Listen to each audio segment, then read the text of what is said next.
Chopin 7. Sormand 5. Chopin 4. Marie Scondé, une voix. Alors là, j'ai eu l'impression d'être immergée au cœur du volcan, c'est-à-dire que ça bouillonnait, il y avait beaucoup de passion, les gens défendaient leur roman préféré avec tout leur cœur, avec une grande attente de la littérature pour mieux comprendre leur vie. Et c'était assez impressionnant de voir tout cet éventail de choix et de motivation, quoi. Les gens étaient vraiment à fond. Et bon, il y a eu plusieurs tours de vote et une grande implication. Donc j'étais vraiment dans un endroit, dans le chaudron, quoi. C'était super.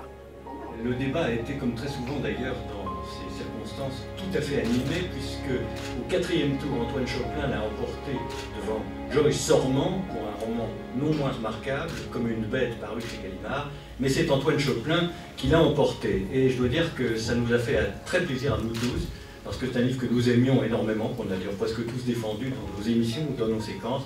Par conséquent, je me permets de penser que c'est un très bon choix. Et voilà, oui. Et voilà Antoine Chopin. Félicitations. Une impression d'abord de grand plaisir, enfin, et de reconnaissance pour les gens qui ont fait confiance à ce texte. C'est un prix qui a une valeur par sa structure même, c'est-à-dire cette sélection de professionnels pour lequel un jury de lecteurs prend le relais. Je crois que ça donne son épaisseur et sa force à ce prix. C'était vraiment une super expérience pour des lecteurs amateurs comme moi, c'est-à-dire moi je lis pour m'évader, pour me distraire, et là voilà, il a fallu lire, essayer d'analyser la forme, le fond de chaque bouquin, donc c'était enrichissant vraiment. Déjà j'étais la seule qui assistait aux délibérations en fait en tant que public, donc c'était un peu émouvant à ce niveau-là.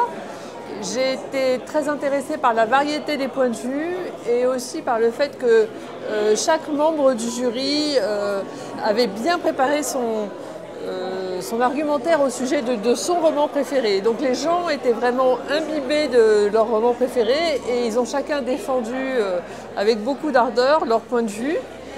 Moi, je n'avais pas encore lu aucun de ces romans, ce que je vais m'empresser de faire à partir d'aujourd'hui.